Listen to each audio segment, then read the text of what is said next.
Perfectionism can be both a blessing and a curse. Whilst it's fantastic that you're always wanting to strive to do your best and do better than last time, A, perfect doesn't exist, and B, you're not always going to improve. And you shouldn't beat yourself up because you didn't do as good or better than last time. Take my YouTube channel for example. I've had videos that have got 5k views, and I've got videos that have got less than 100 views. And I'd be lying if I said that I wasn't sometimes discouraged by this. Because I've had 2 failed YouTube channels. Well, failed, you could say, quote unquote. Because I stopped uploading on those channels because I became disillusioned. I felt like the effort that I was putting in was not worth the result I was getting. And that's kind of a shame because I forgot how to have fun. YouTube is something that I did for fun.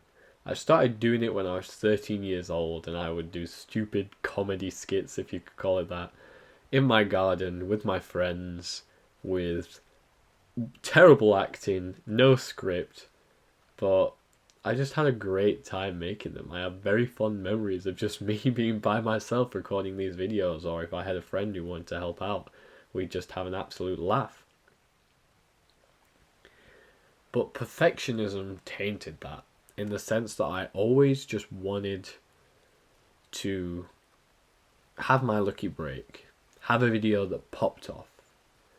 And I was waiting for that video for so many years, and I never got that video. I never got the viral success I wanted. I never got the video that took my channel into the stratosphere and made me a household name. None of that happened. And for a while I wasn't okay with that. But now I'm comfortable with the idea that I may never have that kind of success, because I've learnt to have fun making these videos again.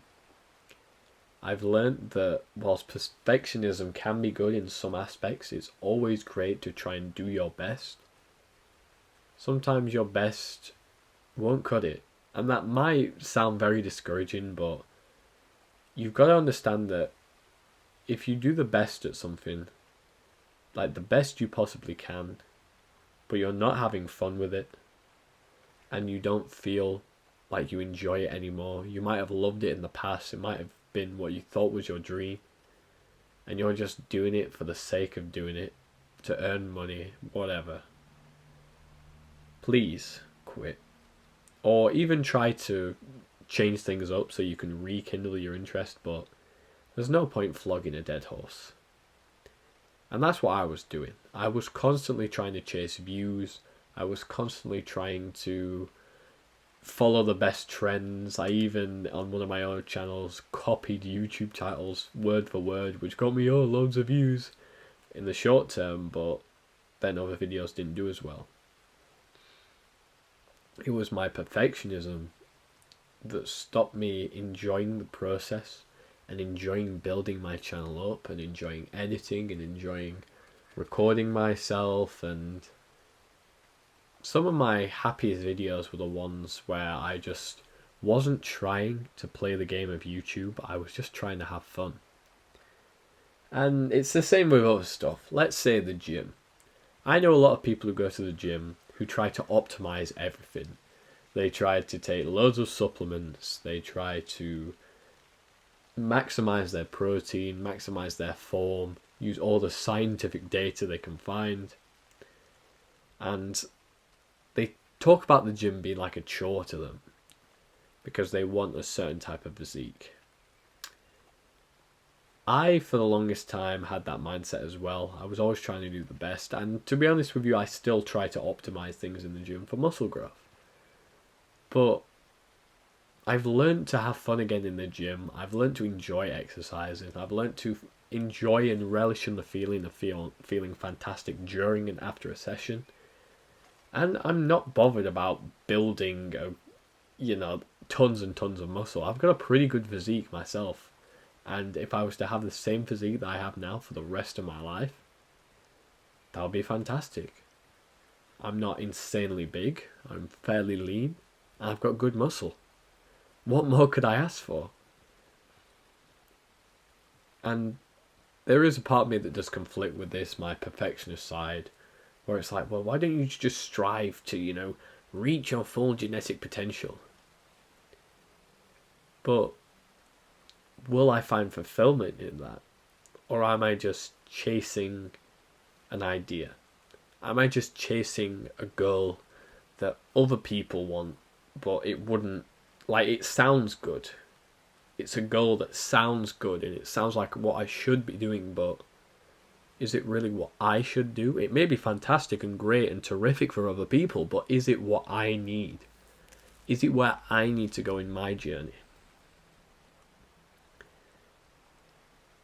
And I've been asking myself this for a long time.